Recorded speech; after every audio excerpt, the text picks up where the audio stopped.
দেশে যেখানে হচ্ছে গিয়ে কাগজ না থাকাটাই স্বাভাবিক। কবে এসেছিল এখানে? আমি এই 5 বছর আইছি। কিভাবে এসেছিল? ওই চুরাইতে আইছে। কোন বর্ডার দিয়ে আসছে আমার তো মনে নেই। অন্ধকারে আইস কি দিনই মানে আইস 10 বছর আগের কথা মনে নেই। চোরাপথে এসেছিল? চোরাপথে? হ্যাঁ তখন এসেছিলাম চোরাইপথে এসেছিলাম। দালালেরা ফাঁসাই দিছে।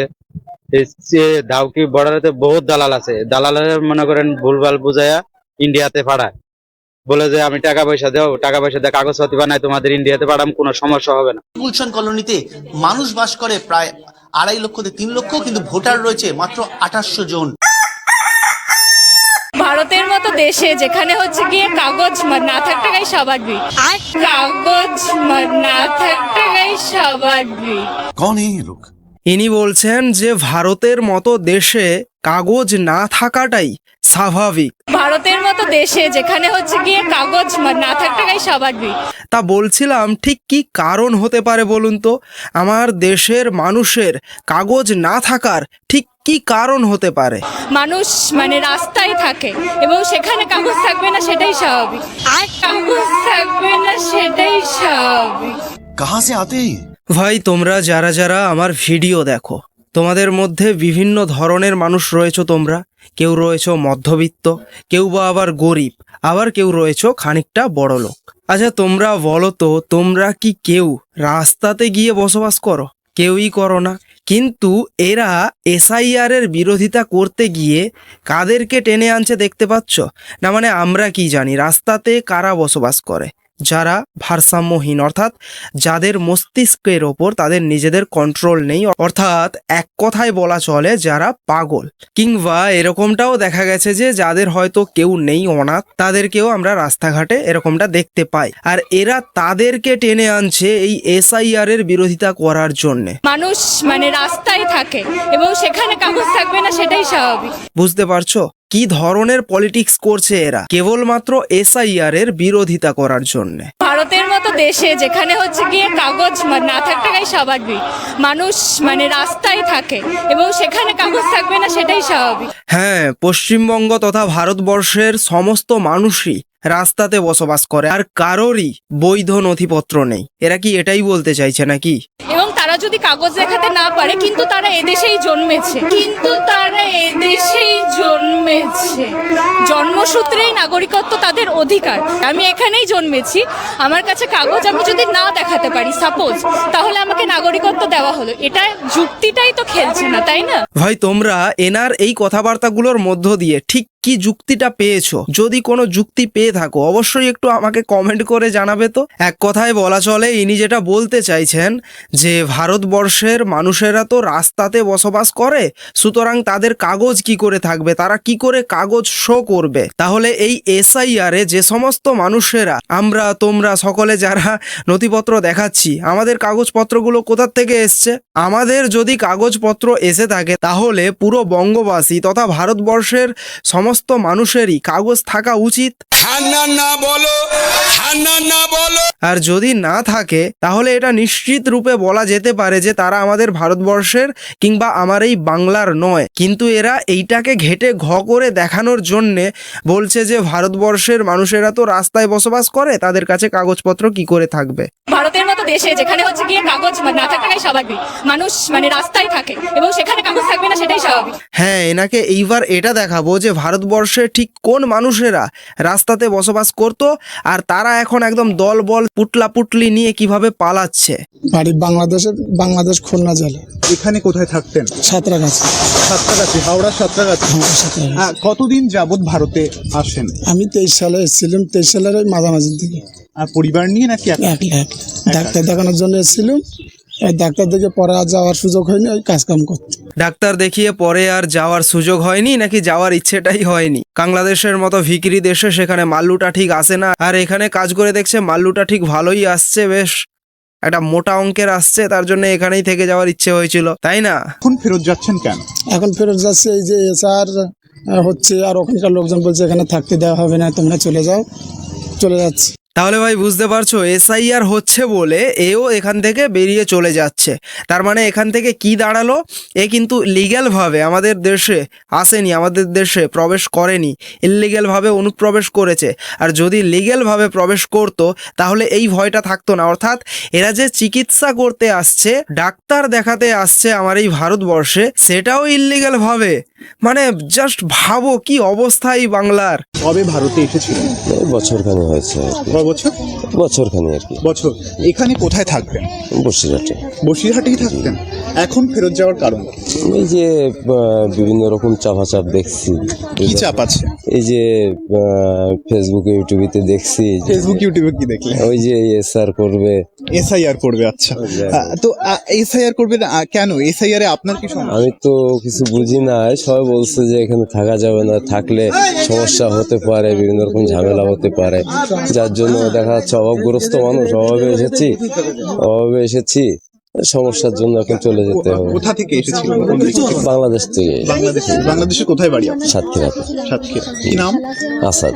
ভাই এই এসআইআর নিয়ে যাদের একটু আদ্রু চুল করছে না, অর্থাৎ যারা বিরোধিতা করছে, তোমরা এটা ভেবো না যে তারা আমার বাংলার মানুষের জন্যে বিরোধিতা করছে এই এসআইআর এর। কারণ আমার বাংলার প্রত্যেকটা মানুষের, যারা প্রকৃত বাঙালি, যারা প্রকৃত ভারতবাসী, তাদের প্রত্যেকের কাছে ভারতের নথি রয়েছে। সুতরাং এসআইআর এ তাদের কোনো প্রবলেম হবে না, কোনো সমস্যা হবে না। তাহলে এই যে এত আন্দোলন এসআইআর কে কেন্দ্র করে, এসআইআর এর বিরোধিতায়, ঠিক কাদেরকে কেন্দ্র করে এই আন্দোলনগুলো করা হচ্ছে, ঠিক কি জন্যে করা হচ্ছে, আশা করি তোমরা অলরেডি বুঝে গেছো জিনিসটা।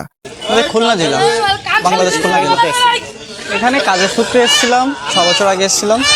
এখন আমরা আমাদের দেশে ফিরে যেতে চাচ্ছি। সরকারের কাছে আমাদের বিনীত নিবেদন আমাদের জন্য ভালোভাবে বাংলাদেশে পৌঁছে দেয়। ভাই এদের মনের ইচ্ছাটা কি বুঝতে পারছো? মানে এরা আমাদের দেশে ইললিগ্যাল ভাবে অনুপ্রবেশ করবে, তারপর এখানে এসে আমাদের দেশের মানুষের অধিকার কেড়ে নেবে, আমাদের দেশের মানুষের ট্যাক্সের টাকার থেকে রেশন তুলবে, এখানে থেকে কাজ করবে, পয়সা কামাবে, আর তারপর যখন ফেরার সময় এখন বলছে যে ভারতবর্ষের কাছে অনুরোধ, সরকারের কাছে অনুরোধ, সরকার যেন তাদেরকে ভালোভাবে বাংলাদেশে পৌঁছে দেয়। সরকারের কাছে আমাদের বিনীত নিবেদন আমাদের জন্য ভালোভাবে বাংলাদেশে পৌঁছে দেয়। তোদের ভাগ্য ভালো যে এটা ভারতবর্ষ, তাই এখনো তোরা ভালোভাবে পৌঁছতে পারছিস বাংলাদেশে। এটা যদি অন্য কোনো দেশ হতো না, তাহলে তোদের যে এই অনুপ্রবেশগিরি, মানে অনুপ্রবেশ করে এইভাবে কাজ করবি ইললিগ্যাল ভাবে, আবার যাওয়ার সময় বলছিস যে যেন ভালোভাবে পৌঁছে দেয়, এগুলো সব বের করে দিত অন্য যদি কোনো দেশের সরকার হতো, বা দেশটা যদি অন্য কোনো দেশ হতো। আমি এখানে বিভিন্ন রকম কাজ করতাম, দিনমজুরের কাজ করতাম, মেকানিক্যাল কাজ করতাম, খাবারের দোকানে কাজ করতাম, বিভিন্ন রকম কাজই করতাম। কবছর এসেছিলেন? আমি এসেছি 6 বছর 5 মাস।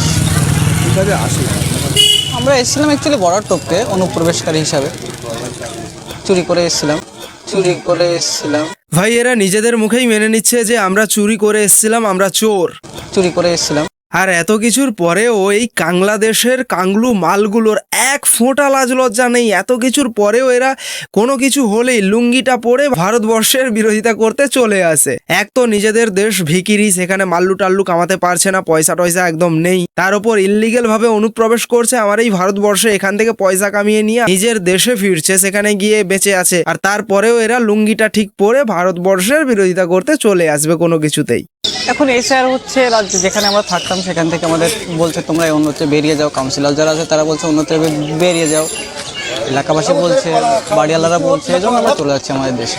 ভাই ঠিক এইভাবেই বাংলাদেশের একের পর এক কাংলুরা তাদের নিজেদের দেশে ফিরে যাচ্ছে। কিন্তু এইবার আমি তোমাদেরকে একটা কথা বলতে চলেছি, আমাদের কলকাতার সুনামধন্য কলোনি গুলশান কলোনি, সেখানেও এসআইআর শুরু হয়েছে, এবং সেখানে যখন এসআইআর শুরু হয়, বিএলওরা যখন এসআইআর এর ফর্ম বিলি করতে যান, তখন সেখানে ঠিক কি ঘটনা ঘটেছে জানেন? এই যে দেখুন, যে গুলশান কলোনিতে মানুষ বাস করে প্রায় 2.5 লক্ষ থেকে 3 লক্ষ, কিন্তু ভোটার রয়েছে মাত্র 2800 জন। তাহলে ভাই বুঝতে পারছো সেখানে মানুষ কত সংখ্যক বাস করতো? প্রায় 2.5 থেকে 3 লক্ষ মানুষ, কিন্তু সেখানে ভোটার কত? 2800, মানে 2800, আমি ধরে নিলাম 3000 ভোটার রয়েছে, কিন্তু কত সংখ্যক মানুষ বাস করতো?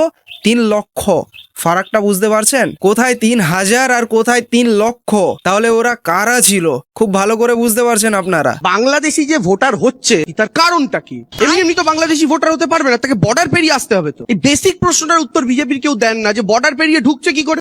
আমি বাধা দেয় ভাই, আমি বাধা দেয়। কবে এসেছিল এখানে? আমি এই 5 বছর আইছি। কিভাবে এসেছিল? ওই চোরাইতে আইছে। অন্ধকারে আইস কি দিনই মানে আইস 10 বছর আগের কথা মনে নেই। চোরাপথে এসেছিল? চোরাপথে? হ্যাঁ কিভাবে এসেছিল? তখন এসেছিলাম চোরাই পথে এসেছিলাম। তো আশা করি এই চাটাংশু তার প্রশ্নের জবাব পেয়ে গেছে যে কিভাবে বাংলাদেশি মানুষেরা আমার এই বাংলার, আমার এই পশ্চিমবঙ্গের ভোটার হয়ে গেছিল। দালালেরা ফাঁসাই দিছে। এই দাউকি বর্ডারেতে বহুত দালাল আছে, দালালেরা মনে করেন ভুলভাল বুঝাইয়া ইন্ডিয়াতে পাঠায়, বলে যে আমি টাকা পয়সা দেও, টাকা পয়সা দিয়ে কাগজপাতি বানাই তোমাদের ইন্ডিয়াতে পাঠাম, কোনো সমস্যা হবে না। তো বাঙালি ভাই বহুত গুলা শিলং জেলে আটকা আছে, প্রায় 70-80 জনের মতো এখনো আটকা আছে। তারা মনে করেন যে এমন কোনো দিন নাই যে চোখের পানি না ফেলাইতেছে। এই দালাল গুলারে বন্ধ করেন। দাউকি দালাল হইলো আজাদ একটা, দেলোয়ার একটা, সাব্বির একটা, এগুলো হইলো দালাল। এদের বাড়ি এই সিলেট নৌকালারা। হ্যাঁ ভাই, এই বর্ডারে দালাল ইস্যুটা কিন্তু একটা বড় ইস্যু, কারণ এরা অনেকেই রয়েছে যারা দালাল ধরে আমাদের দেশে অনুপ্রবেশ করেছিল, আবার অনেকেই রয়েছে যারা নিজেরা আমাদের দেশে অনুপ্রবেশ করেছিল। এদেরকে তো এখন ফেরত পাঠানো হচ্ছে, কিংবা এরা SIR এর ভয়ে নিজেরাই চলে যাচ্ছে তাদের নিজেদের দেশে। কিন্তু যে সমস্ত দালালরা এদেরকে এনেছিল তাদের বিরুদ্ধেও ভারত সরকারের অ্যাকশন নেওয়া প্রয়োজন রয়েছে, আর তা না হলে এই SIR হওয়ার পরে আবারও একই জিনিস চলতে থাকবে। সুতরাং এই জিনিসটা বন্ধ হওয়া উচিত।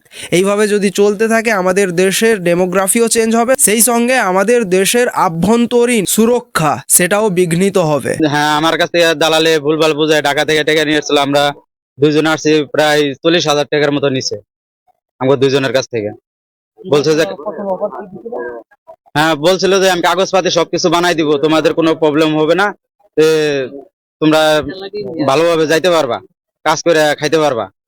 একটা হইলো ওই মামার দোকানের নাম হলো আজাদ, খাটো করিয়া নাম মামার দোকান বলে, মামার দোকান না মামার বাজার, এখানে খাটো করিয়া ওটা নাম হলো আজাদ।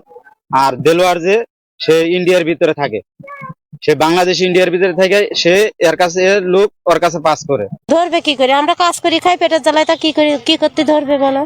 আমরা গরিব মানুষ, ওই দমদম থাকি আমরা। এখন SIR জন্য আমরা ফিরে যাচ্ছি, আমাদের কোনো ডকুমেন্টস নেই, তা কি করবো বলো তুমি? আর কি করতে আসবো? আর যদি সরকার আনে তাহলে আসবেন। তাহলে ভাই বুঝতে পারছো আর কি জন্যে আসবো, কিন্তু যদি সরকার ডাকে তাহলে আবারও আসবো যদি সরকার চায়। এইবার বাকিটা তোমরাই বুঝে নাও। এইবার ভাই তোমরা সরকার চেঞ্জ করবে এই বাংলার, নাকি এই সরকারি থাকলে তোমাদের ভালো হয়, সেটা তোমরাই বুঝে নাও। যাই হোক, আজকের ভিডিওটা এখানেই শেষ করছি। ভিডিওর সম্পর্কে তোমাদের কি ওপিনিয়ন অবশ্যই কমেন্টের মধ্য দিয়ে নিচে জানাতে পারো। তো দেখা হচ্ছে নেক্সট ভিডিওতে। জয় হিন্দ।